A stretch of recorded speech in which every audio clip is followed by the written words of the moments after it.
우리 앞뒤 좌우로 이렇게 인사 나누면 좋을 것 같습니다. 예, 오래간만에 또 보는 우리 형제들, 자매들이 있는데요. 예, 잘 살고 있는지, 예, 또 새로운 우리 가족들도 있는 것 같아요. 자, 여러분은 요즘에 사랑하고 계시나요? 사랑?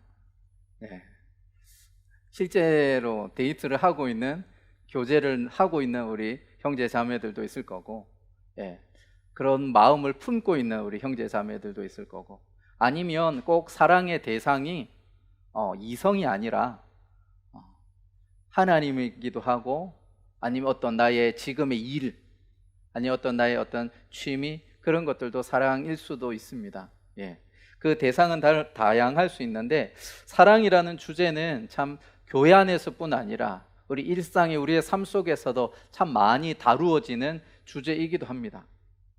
근데 정작 사랑이 무엇일까요? 라고 물으면 사랑은 이러이러한 것입니다 라고 딱 단언해서 말할 수 있는 사람은 많이 없는 것 같아요. 예, 그만큼 사랑이라고 하는 것은 아주 포괄적이기도 하고 여러 가지 다양한 측면에서 우리가 바라볼 수 있는 것이기 때문에 사랑을 한 문장으로 이렇게 축약해서 얘기하기가 어려울 것 같습니다. 이 사랑에 관해서 연구한 학자 중에 유명한 사람이 이제 예일대의 심리학과 교수인 로버트 스턴버그라고 하는 교수님이 계십니다. 이 로버트 스턴버그라고 하는 교수님이 사랑의 삼각형 이론을 이렇게 제시를 하셨는데, 한번 그림을 한번 보여주실래요? 그림을 한번 보여주시면 이 세 가지 삼각형이 이제 사랑의 어떤 구성 요소를 이루고 있는, 그러니까 좀 일반적으로 보았을 때 사랑이라고 할 때에 우리가 생각하는 그러한 사랑의 구성 요소가 세 가지 정도가 있다라고 이 스턴버그 교수님은 이야기를 합니다. 첫 번째는 이제 친밀감. 예. 그 다음에 두 번째는 이제 열정, 패션. 그 다음에 책임, 헌신, 커미트먼트라고 해서, 예. 그래서 친밀감, 그 다음에 패션, 그 다음에 책임, 헌신, 이 세 가지의 측면이 이렇게 사랑이라고 하는 그러한 것의 구성 요소로 이렇게 되어져 있다라고 스턴버그 교수가 이야기를 합니다. 그래서 이 세 가지 구성 요소가 좀 두루 어우러져야 될 텐데 하나의 요소들이 이렇게 부각되어지는 경우가 있어요. 그래서 예를 들어서 친밀도에 대해서, 친밀감에 대해서만 이렇게 부각이 되어질 때 이것을 뭐라고 하냐면, 클릭을 한번 해주실래요? 예, 뭐라고요? 호감적 사랑. 예, 호감적 사랑은 그냥 쉽게 이야기하면 뭐냐면 그냥 좋아하는 상태, 좋아 라고 하는 그러한 감정을 가지고 있는 그러한 상황, 예, 그게 호감적 사랑이라고 이야기합니다. 예, 어떤 대상을 향하여서, 그 대상은 다양할 수 있어요. 그 대상이 다양하지만 그 대상을 향하여 내가 좋아하는 감정을 가지고 있을 때, 그것이 이제 호감적 사랑이라고 하고, 또 한편으로 열정이 가득할 때, 예, 열정만 이렇게 앞설 때, 그럴 때를 이제 뭐라고 하냐면, 클릭을 한번 해주시면은 풋사랑, 예, 풋사랑이라고 이야기를 합니다. 예, 좀 뭔가 어설픈 거죠. 예, 뭔가 들썩거리면서 뭔가 액션을 취하려고 하기는 하는데 아직은 설익은 듯한 그러한 사랑의 모습을 이야기를 합니다. 그 다음에 세 번째로 이제 책임, 헌신, 이거에만 이렇게 포커스가 맞추어져 있는 그러한 사랑이 뭐냐면 이제 공허한 사랑. 그래서 친밀감도 없고 패션도 없고 그냥 내가 해야 되니까 하는 그런, 어떤 자신의 책임감, 자신의 어떤 헌신, 그것만이 주어져 있는 그런 모습이 이제 공허한 사랑이라고 그렇게 이야기합니다. 그 다음에 이제 한번 클릭을 해 주실래요? 클릭을 해 주시면 이제 친밀과 열정이 같이 어우러져 있어요. 근데 책임이나 헌신은 결여되어져 있는 거예요. 예. 그래서 그게 뭐예요? 낭만적 사랑. 예. 낭만적 사랑. 그래서 좀 이런 낭만적 사랑이 뭐냐면 영화에서 보여주는 그런 모습들. 예. 갑자기 이렇게 눈이 맞아가지고 뭔가 이렇게 스파크가 튀기고는 있는데 실제적인 삶으로 들어가 버리면은 힘들어요. 서로에 대한 어떤 책임이나 헌신은 없고, 그렇기 때문에 그냥 로맨틱한 영화에서 보여주는 그런 사랑이기는 하지만 그 사랑이 온전하지는 않습니다. 그 다음에 또 한번 보여주실래요? 그 다음에는 뭐예요? 우애적인 사랑이에요. 예. 친밀감이 있고, 그 다음에 그 사람에 대한 헌신이 있습니다. 예. 헌신이 있는데 패션, 열정이 사라져 있어요. 그래서 좀 친구 간의 그러한 우애적인 그런 사랑을 이야기를 하고, 그 다음에 이제 또 한번 클릭해 주시면 열정과 책임, 헌신만 있고 친밀감은 사라진 그런 없는 상태의 사랑을 뭐냐면 얼빠진 사랑이라고 합니다. 예. 그 사람에 대해서 어떤 좋아하는 감정은 없는데 그냥 어떤 들썩거리는 그런 패션이 있고 열정은 있고, 그 다음에 뭔가 꾸준히 그렇게 헌신하고 책임감이 있게 해 가긴 하지만 뭔가 사랑의 핵심이 빠진 것 같아요. 그리고 제일 이제 이 세 가지가 같이 어우러졌을 때 뭐라고 얘기해요? 그게 이제 완전한 사랑이다. 예, 완전한 사랑이다 라고 이야기를 하는 겁니다. 예.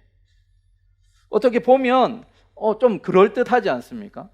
우리가 보통 사랑의 관계를 이야기할 때는 처음에는 좀 이성 간의 사랑을 일단은 이렇게 제안해서 그 범위 안에서만 잠깐 보더라도 보면 처음에는 이런 호감, 친밀도에서부터 시작이 되어지는 것 같아요.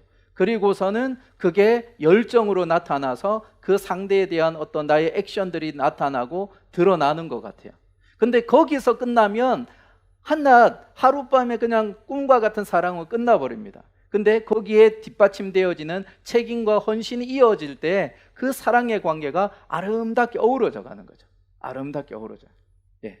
그래서 이 스턴버그 교수는 이렇게 세 가지의 측면의 어떤 구성 요소가 사랑을 이루고 있는 그런 모습이다라고 이야기를 합니다. 예. 여러분은 어떻습니까? 이런 사랑을 하고 있는 것 같아요. 우리가 잘 아는 이제 C.S. 루이스라고 하는 영국의 문학가이기도 하고 작가이기도 하고 영문학자인 이분이 쓴 책 중에 네 가지 사랑이라는 책이 있어요.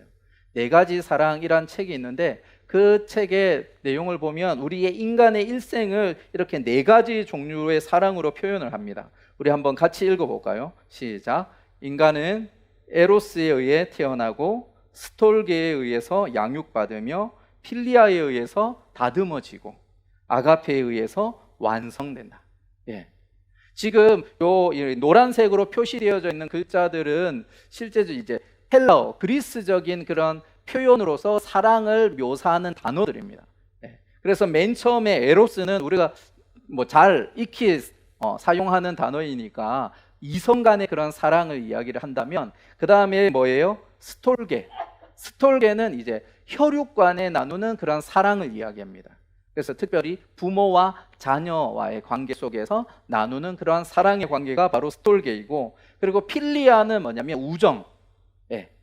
친구들 사이에 나누는 사랑, 그 우정을 이야기를 하고요. 그 다음에 아가페는 우리가 잘 알듯이 하나님의 그런 완전한 사랑. 그래서 우리의 인생이 두 남녀, 우리의 부모의 그 사랑을 통하여 이성 간의 사랑을 통하여 한 생명이 잉태가 되어지고, 그 두 이성이 부모로서 그 자녀를 양육하게 되어지고, 그 양육하는 그 과정 속에서 친구끼리 어울리면서 서로 이렇게 때로는 싸우기도 하고, 때로는 뭐 치고받기도 하고, 때로는 즐겁게 놀기도 하면서 우정을 이루어가면서 다듬어져 가고, 그리고 결국에는 하나님의 완전한 사랑으로 완성이 되어진다라고 이야기를 하는 거예요. 그런데 우리를 보면 정말 그런 것 같아요. 예. 우리가 존재한 이유는 우리의 부모님이 때로는 눈이 맞아서 콩깍지가 씌어서 어떻게든 불꽃이 튀기는 어떤 격정적인 사랑이었는지, 아니면 누가 소개를 시켜주셔가지고 이렇게 만나게 되었던 사랑이든, 어쨌든 그 두 분의 에로스적인 사랑이 우리를 있게끔 했고, 그분들의 어때요? 스톨게적인 사랑이 우리를 양육했고, 그 다음에 우리의 친구들 속에서 일어나는 필리아, 우정이 우리를 계속해서 다듬어 왔고, 결국에 하나님의 사랑이 우리를 완전하게 해간다는 사실입니다. 그래서 우리의 존재 자체가 뭐예요? 사랑의 결과물이라는 거죠. 부모의 사랑의 결과물이기도 하지만 부모를 통하여서 하나님께서 사랑하신 그 결과가 바로 저와 여러분의 삶의 모습이라는 거죠. 예. 그리고 그러한 사랑이 우리를 이 땅을 살아갈 수 있는 힘을 주고 원동력을 준다는 사실입니다. 그런데 성경은 하나님의 사랑을 이야기할 때 그냥 사랑해, 사랑해, 사랑해 라고 하는 그 공허한 말로만 사랑을 이야기하지 않아요. 우리 요한일서 4장 10절의 말씀 우리 한번 다 같이 한번 읽어봅시다. 시작.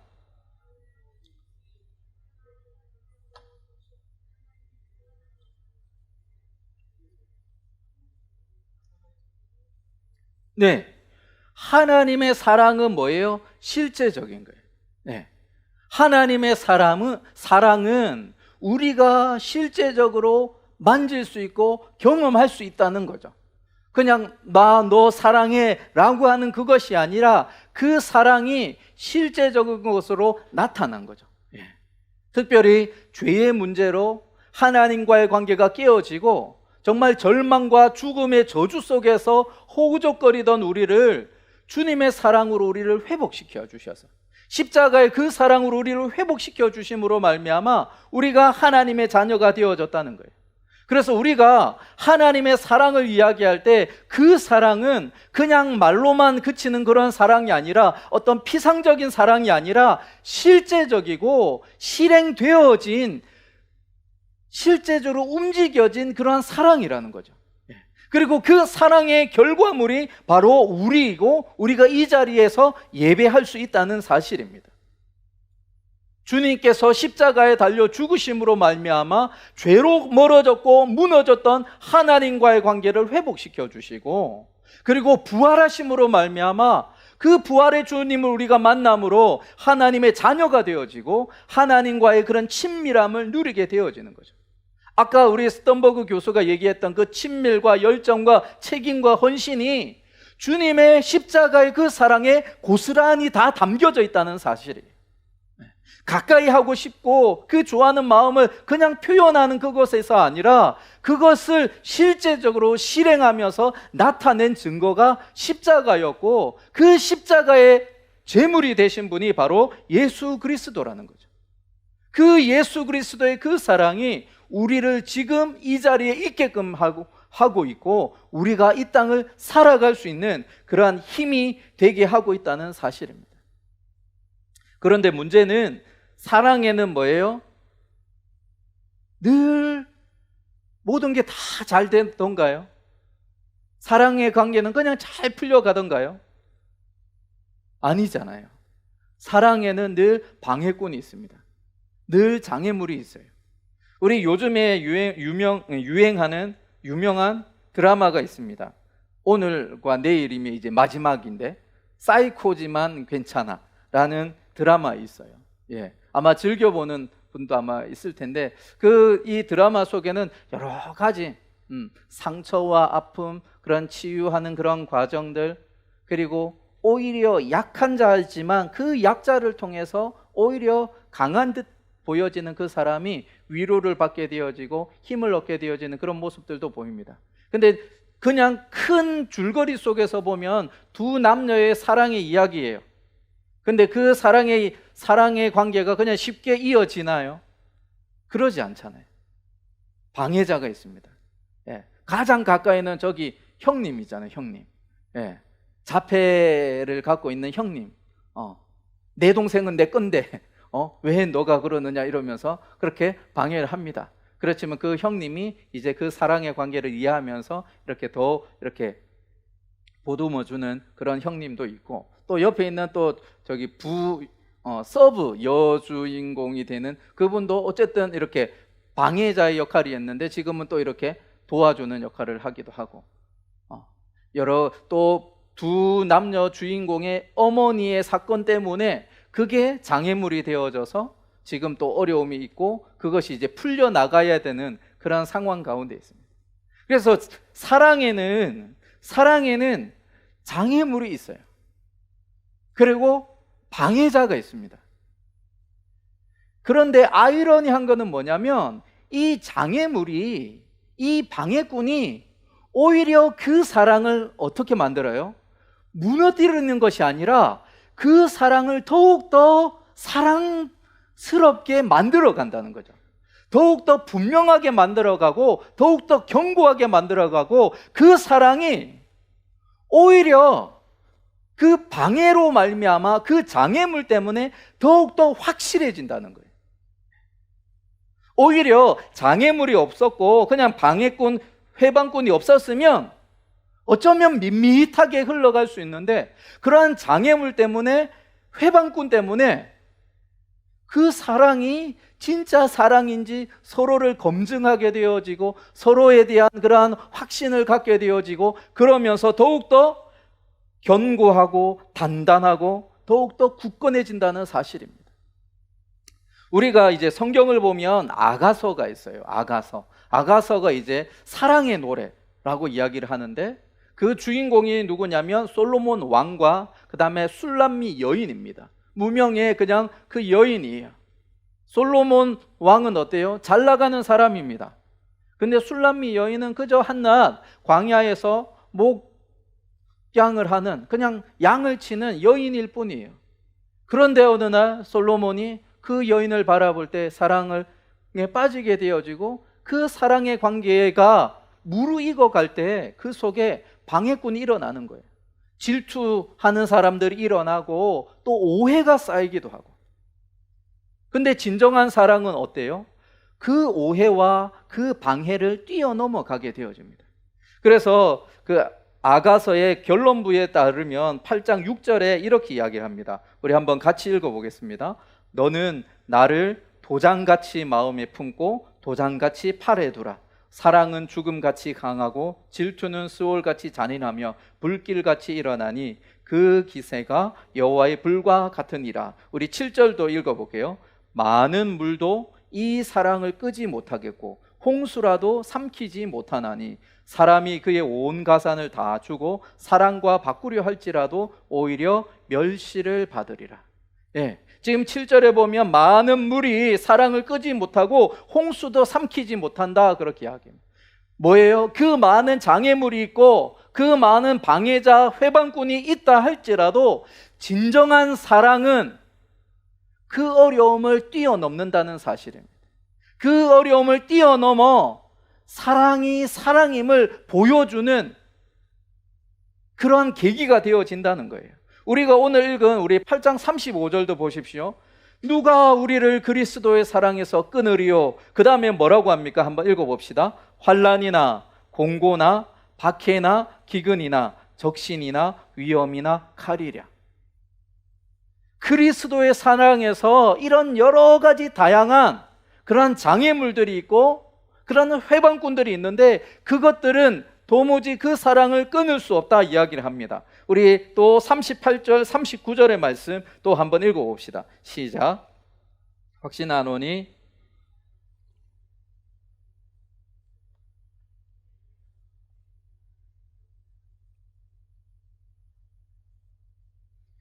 우리를 우리 주 그리스도 예수 안에 있는 하나님의 사랑에서 끊을 수 없으리라. 우리 아까 35절에서도 그렇고 39절 뒷부분에서도 그렇고 사도 바울이 계속해서 강조하는 것은 뭐냐면 하나님의 사랑, 그리스도의 그 사랑은 끊을 수 없다라고 계속해서 이야기를 합니다. 다양한 회방꾼이 있고 방해자들이 있음에도 불구하고 하나님의 그 사랑은 끊을 수 없음을 이야기를 하고 있어요. 왜요? 자신의 독생자까지 다 내어놓으신 그 주님의 사랑이, 그 하나님의 사랑이 그 나머지 그 방해의 요소들에 비하면 아무것도 되지 않는 거죠. 그래서 아들마저 내어주신 분이 다른 것들 또한 우리를 위하여 주시지 아니하시겠느냐 하나님 말씀하십니다. 많은 장애물이 있다 할지라도, 수없이 많은 그러한 회방꾼들이 있다 할지라도 하나님의 그 사랑은 끊을 수 없으며 오히려 그 장애물 때문에, 그 방해자, 회방꾼 때문에 오히려 그 사랑은 더욱더 분명해지고 확실해진다는 거예요. 그래서 요즘에 코로나 시대가 되어졌을 때 많은 사람들이 예배하는 것이 불편하고 사람 모이는 것이 불편한 이 상황 속에서 다른 긍정적인 면을 바라볼 때 나의 신앙을, 하나님을 향한 나의 마음을 확인하는 시간이 되어진다라고 이야기를 하고 있다는 사실이에요. 코로나 바이러스로 인한 여러 가지 어려움이 있지만 그런 어려움 가운데에서도 우리가 방역을 지키면서 하나님의 예배하는 그것, 하나님을 찾고 하나님의 은혜를 구하는 그것, 거기에서 내가 타협하지 않고 있느냐, 아니면 타협하고 굴복하고 있느냐, 그것이 지금의 상황에서 드러난다는 거예요. 그래서 오히려 이 상황이 나의 신앙이 진짜배기인지 아니면 어설펐던 것인지를 보게끔 하는 그런 어떤 리트머스와 같은 그러한 상황이 되어지고 있다는 사실입니다. 수많은 장애물이 있고 수많은 방해의 거리들이 있다 할지라도 하나님의 사랑은 끊을 수 없습니다. 그런데 여기에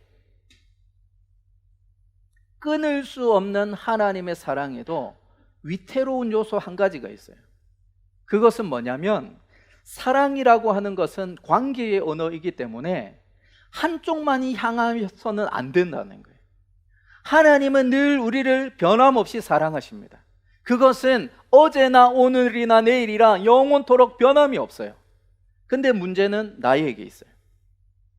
하나님은 그토록 우리를 사랑하신다라고 말씀하시고 실제적으로 그 사랑을 보여주시고 행하셨지만 우리가 주님을 향한 그 마음은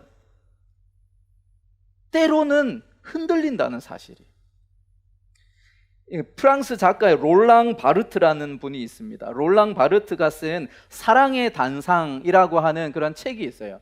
그 책의 내용을 전부 다 우리가 다 이렇게 좀 받아들이기, 수용하기는 사실은 어려운데, 근데 그가 말하는 것 중에 한 가지가 어떤 거냐면 이 이야기입니다. 한번 같이 보시면 사랑의 부재는 일방통행이다라고 이야기합니다. 그러니까 여기서 말하는 사랑의 부재라는 것은 뭐냐면 두 사랑의 대상의 관계 속에서 사랑이 다 없다라는 것이 아니라 한 대상이 가지고 있는 그 사랑의 부재를 이야기를 하는 거예요. 그래서 그 사랑의 부재는 뭐라고요? 일방통행이다라고 이야기해요. 다시 말해서 우리가 쉽게 표현해서 뭐예요? 짝사랑인 거예요. 짝사랑. 네. 그것은 온전한 사랑이 되지 못해요. 하나님은 우리를 향하여서 여전히 사랑하고 계시고 앞으로도 사랑하실 것이지만 우리는 하나님을 향한 그 마음이 흔들릴 때가 있다는 사실이에요. 특별히 내 인생에 그런 장애물들이 생길 때, 내가 기대치 못했던 어려움을 이렇게 직면하게 되어졌을 때, 내가 계획했던 그런 삶의 길들이 열려지지 않을 때 우리 쉽게 하나님께서 나와 함께 하시는가? 하나님이 나를 사랑하고 계시는가? 하나님의 존재에 대해서 우리가 의심하게 되어지기도 하고 때로는 원망하고 불평하게 되어진다는 사실이에요. 하나님은 여전히 우리를 사랑하시지만 내 눈앞에 닥쳐진 현실 앞에서 하나님을 향한 우리의 마음이 흔들리고 바뀌어질 때가 있다는 사실이에요. 그럴 때 우리가 해야 될 것이 무엇인가? 우리 37절의 말씀입니다. 우리 37절의 말씀 우리 다 같이 함께 읽어보겠습니다. 그러나 이 모든 일에 우리를 사랑하시는 이로 말미암아 우리가 넉넉히 이기느니라. 지금 우리의 사랑이 흔들릴 때 우리가 해야 될 것이 뭐냐면 나를 사랑하시는 그 하나님을 기억하는 거예요. 그것을 우리 담임 목사님께서 저번 주에 뭐라고 하셨냐면 체득이라고 했습니다. 체득. 하나님의 사랑을 나의 몸으로 그렇게 경험하는 거예요. 그래서 하나님께서 우리를 왜 낮추시고 시험에 들게 하시고 어려움에 봉착하게 하시느냐? 그런 과정을 통하여 하나님께서 우리의 인생을 인도하고 계시고 우리의 삶을 주관하고 계시고 우리를 사랑하고 계심을 피부로 경험하도록 하기를 원하신다는 거예요. 우리는 사랑한다 말하지만 상황에 따라 너무나 많이 흔들리니까 나의 감정과 나의 말과 나의 어떤 마음의 상태, 정서의 상태가 아니라 내 몸이 기억하도록 하시려고 하나님은 때로 그 어려운 길로 몰아가신다는 거예요. 광야의 길로 몰아가셔서 그 광야의 자리에서 내 삶을 인도하시고 나를 사랑하시는 하나님을 체득하게 하신다는 거예요.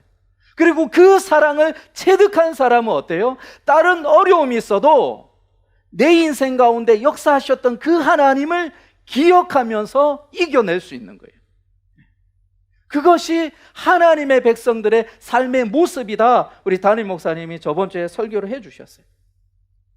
사도 바울이 오늘 로마서 8장의 그 말씀을 이야기할 때 어떻게 누가 그리스도의 사랑에서 우리를 끊으리요? 하나님의 사랑에서 우리를 끊으리요? 사도 바울이 그렇게 말할 수 있는 이유가 뭐예요? 하나님의 사랑을 체득했기 때문에 그래요.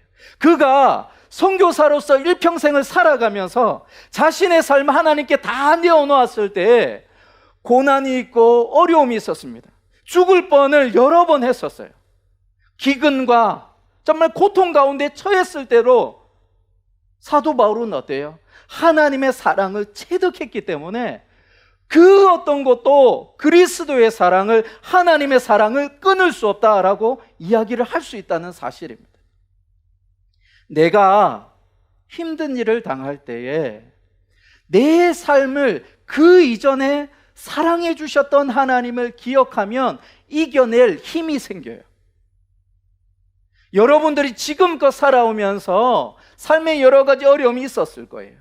그리고 그 삶의 어려움 속에서 하나님께서 역사하셨고 하나님께서 일하셨던 그때가 있다는 사실이에요. 그리고 그것을 기억할 때 우리는 넉넉히 이길 수 있다라고 이야기를 하고 있습니다. 제가 이제 신학대학원을 다닐 때 그때 사실 많은 목사님들의 이야기를 들어보면 그때가 제일 고달플 때예요. 정말 힘들 때예요.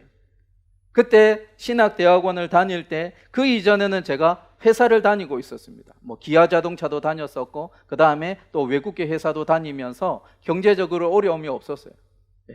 혼자였었으니까 어머니 시골에 계신데 뭐 생활비 보내드리고 용돈 보내드리는데 전혀 부족함이 없었습니다. 근데 신대원 들어가면 뭐 해요? 공부해야 돼요. 그리고 하는 건 사역 파트타임이니까 사례비가 50만 원, 55만 원 그 정도입니다. 그런데 학비가 200만 원이 넘어가요. 근데 3년의 기간 동안 하나님께서는 저에게 빚지도록 그렇게 하시지 않으셨어요. 많은 도움의 손길들을 통해서 때로는 권사님의 그 치맛자락에서 꼬개 숨겨진 그 돈을 가지고 저의 생활비, 학비로 하나님께서는 채워주시고 때로는 또 장학금이나 때로는 또 생각지 못했던 그러한 사람들의 도움을 통해서 하나님께서 채워주시는 거예요. 하나님께서 체득하게 하시는 거예요. 경제적인 부분에 있어서 물질의 부분에 있어서 자유하도록 하나님께서 체득하게 하시는 거예요. 지금 우리 교회에서 저희는 부교역자들 정말 넉넉하게 잘 지내요. 교회에서 정말 잘 대우해 주셔서. 그래서 잘 대우하니까 좋다라고 할 수 있지만 거기에 매이지 않습니다. 왜? 내가 하나님의 사랑을 체득했으니까. 내가 어떤 어려움이 올지라도 그 상황 앞에서 내가 자유할 수 있는 이유는 뭐냐면 내가 그 하나님의 사랑을 체득했고 그 상황이 되어졌을 때 여전히 나를 사랑하시는 하나님을 내가 기억하니까 이겨낼 수 있다는 사실입니다. 우리 현선자매가 아까 대표 기도하면서 예레미야 말씀을 인용을 했습니다. 우리 한번 같이 읽어볼까요? 예레미야 29장 11절의 말씀인데 시작. 여호와의 말씀이니라. 너희를 향한 나의 생각을 내가 아나니 평안이요 재앙이 아니니라. 너희에게 미래와 희망을 주는 것이니라. 이 말씀 자체만 보면 너무 좋죠. 근데 예레미야가 보는 현실은 뭐예요? 북이스라엘은 이미 멸망을 했고 남유다도 지금 멸망 직전에 있어요. 그러면 재앙이 당연한 거예요.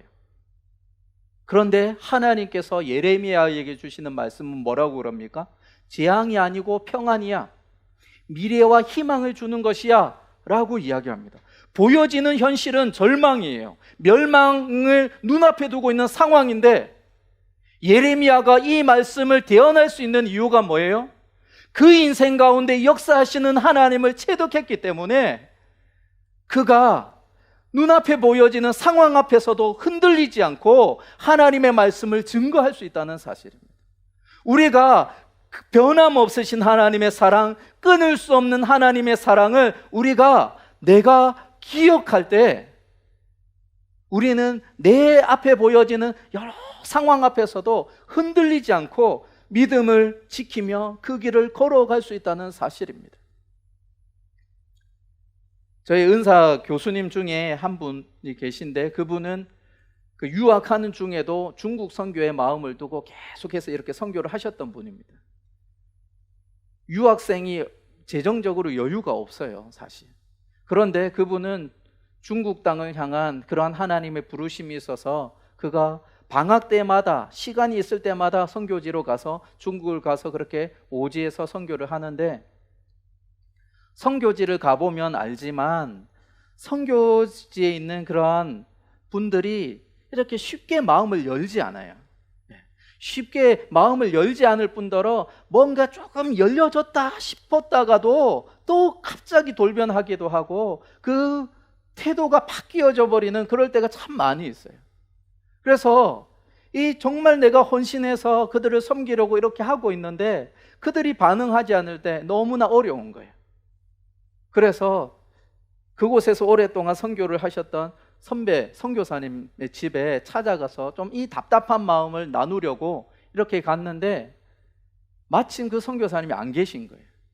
근데 그 선교사님 문 앞에 문구가 있는데 뭐라고 되어 있냐면 그래도 사랑해야지 이렇게 적혀 있는 거예요. 네.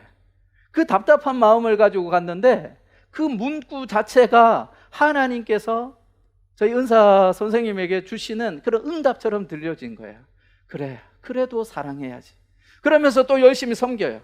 열심히 섬깁니다. 그런데 또 계속해서 반복하는 거예요. 배신하기도 하고 정말 어려운 일들이 일어나고 그래서 또 답답한 마음을 가지고 또 갔습니다. 그 선교사님이 선배 선교사님 집에 가니까 또 여전히 없어요. 근데 문구가 이제는 바뀌어져 있네. 뭐라고 돼 있냐면 그러니까 사랑해야지. 그러니까 사랑해야지. 그러니까 사랑하는 게 쉬운 게 아니라는 거예요. 그래도 사랑해야지. 그러니까 사랑해야지. 다시 그 마음을 가슴에 품고 또 선교지에서 열심히 섬깁니다. 그런데 또 힘든 거예요. 또 마음이 어려운 거예요. 그리고 마지막으로 이 선배 선교사님이 집에 찾아갔는데 또 없는 거예요. 그리고선 그 문구가 있는데 이제 또 바뀌었네요. 뭐라고 하냐면 그럼에도 사랑해야지. 그럼에도 사랑해야지. 우리를 향한 하나님의 사랑이 그러지 않을까요? 우리는 시시각각으로 바뀌어요. 정말 내 전생애를 다 드리겠노라 그렇게 하나님 앞에 결단하기도 하지만 어떨 때는 보면 너무나 매몰차게 하나님 나 몰라라 하면서 그렇게 돌아설 때가 참 많이 있습니다. 그래도 사랑해야지. 그러니까 사랑해야지. 그럼에도 사랑해야지. 그 하나님의 끊을 수 없는 사랑이 지금 우리를 붙들고 있다는 사실입니다. 그리고 이제는 우리가 그 하나님의 사랑에 반응해야 될 때입니다. 하나님을 향하여 반응해야 될 때이고 또한 그 하나님의 사랑을 내가 품고 또한 다른 이들을 향하여 내가 그렇게 사랑해야 될 때가 바로 지금입니다. 코로나 상황으로 많은 사람은 두려워하고 있고 불안에 떨고 있어요. 신앙이 흔들리는 사람들도 있고 하나님을 향한 그러한 사랑이 흔들리는 사람도 있습니다. 그렇지만 분명한 것은 하나님의 사랑 변함없으시다. 하나님의 사랑 어떤 장애물도 그것을 끊을 수 없다. 그리고 내가 그것을 기억할 때 하나님과 우리의 사랑은 더욱더 아름답게 빚어져 갈 것이고, 그러한 우리를 통하여 하나님은 또 다른 하나님의 역사를 이루어 간다는 사실입니다. 어수선한 이때에 끊을 수 없는 하나님의 사랑, 끊을 수 없는 하나님의 사랑을 다시금 우리의 마음 속에 깊이 되새기며 이때를 살아가는 저와 여러분이 되기를 주의 이름으로 축원드립니다. 아멘.